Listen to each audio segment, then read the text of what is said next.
pertanyaan Ustaz, di medsos saya pernah melihat ada yang mengaku Gus dan konteksnya sering sekali menyindir keturunan Nabi.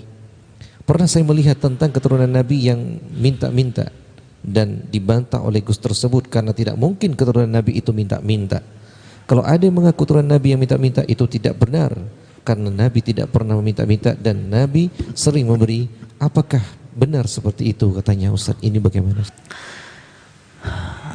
Kita ini kadang-kadang udah capek ya membahas hal-hal yang ini menurut saya bukan waktunya lagi kita membahas hal yang semacam ini. Al-haqqu bayyin, kebaikan itu jelas, kejelekan itu jelas.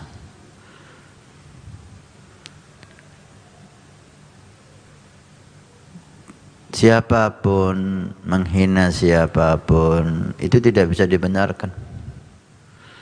Habib menghina Gus gak bisa dibenarkan. Habib menghina Ustadz gak bisa dibenarkan. Habib menghina orang awam gak bisa dibenarkan. Habib menghina pejabat tidak bisa dibenarkan. Siapapun menghina siapapun gak bisa dibenarkan. Gus, Ustadz menghina pejabat, menghina Ustadz yang lain, menghina Habib, menghina masyarakat tidak bisa dibenarkan. Menghina seseorang bukan dari ajaran Nabi Shallallahu Alaihi Wasallam. Mencaci seseorang bukan ajaran Nabi Shallallahu Alaihi Wasallam. Ini untuk semua kalangan tanpa kecuali, tanpa kecuali. Untuk Ustadz, untuk Gus, untuk Habib, untuk siapapun. Jika ada orang menghina berarti dia melanggar sunnah Nabi Shallallahu Alaihi Wasallam. Udah selesai. Jangan terlalu diangkat Gus sama Habib, Habib sama Habib, ini jangan, gitu loh. Ini kalimat membangkitkan orang yang nafsunya itu masih jelek, orang yang ingin keinginannya itu tukaran, berkelahi, ini akan bangkit. Baik. Kedua, minta-minta itu bukan menjadi syarat atau hubungan dengan keturunan. Keturunan sama perilaku itu tidak ada hubungannya.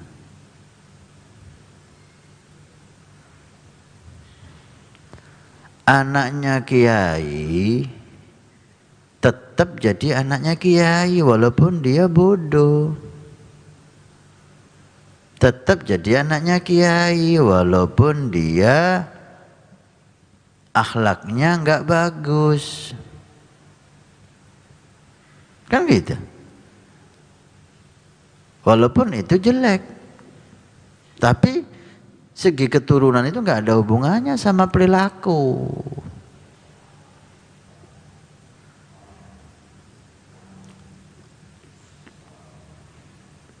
Habib keturunan Nabi, gak ada hubungannya dengan akhlaknya Habib itu. Habib maksiat, ya tetap Habib. Habib bodoh, tetap Habib. Habib minta, tetap dia Habib. Gak ada hubungannya sama nasab. Itulah. Tentang pernyataan para ulama, para aulia kita, siapa yang tidak berjalan di jalan datuk-datuknya maka dia bukan alawiyin. Itu babnya itu bukan bab kita, itu bab tarbiyah. Itu mereka yang bicara, bukan saya dan Anda. Itu orang tua ngomong sama anaknya sebagai bentuk pendidikan, sebagai bentuk tarbiyah.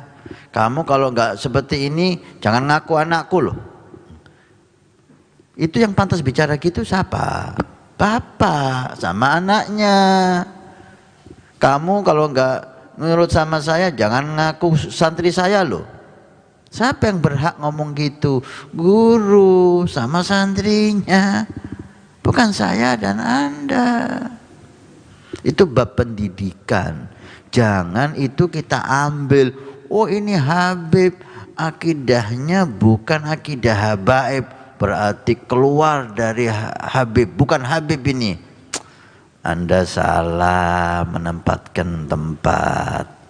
Ini ucapan yang berhak ngomong itu dari atas ke bawah, dari kakek ke anak cucunya, dari guru ke santrinya. Saya dan Anda jangan ikut-ikutan itu. Presiden marah kepada camat, kepada bupati karena pelanggaran. Berhak. Karena dia atasan ke bawahan. Terus saya sama Anda marah sama bupati seperti presiden itu. Salah kita, nggak tahu diri kita. Ini contoh ya. Oleh karena itu ucapan para aulia sholihin kepada anak cucunya itu bukan untuk kita pakai menghantam mereka, apalagi mengeluarkan mereka dari garis keturunan. Kalau bicara akhlaknya ini bukan akhlaknya kiai, itu masih bisa dimaklumi, masih bisa dimengerti. Anaknya kiai kok bodoh, ini nggak ikut bapaknya, ini akhlaknya nggak ikut akhlak ayahnya, masih masuk akal lah gitu loh. Habib nggak ikut Nabi Muhammad. Nabi Muhammad itu memberi, ini kok minta-minta. Nabi Muhammad itu alim, ini kok bodoh. Ini Habib akhlaknya nggak ikut kakeknya, masih bisa itu dibenarkan gitu loh. Tapi dikeluarkan dari cucu Nabi, dikeluarkan dari anaknya kiai karena perbuatan salahnya, ini tidak benar. Anda melampaui batas. Anda melampaui batas. Yang kita inginkan itu Habib, Ustadz, Kiai, kalau ngomong coba diatur gitu loh. Jangan asal ngomong. Di luar sana itu bukan santri yang Anda semua. Yang dengarkan suara Anda apalagi media ini bukan orang yang cinta sama Anda semua. Bukan orang yang memahami maksud Anda semua. Bukan orang yang ikut Anda semua. Maka tolonglah gitu loh. Mikir, saya ngomong ini akan timbul masalah atau tidak. Saya nggak ngurus, yang penting niat saya benar.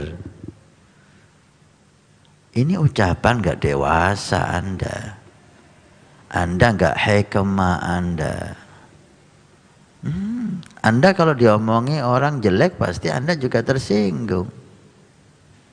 Gitu. Ayolah.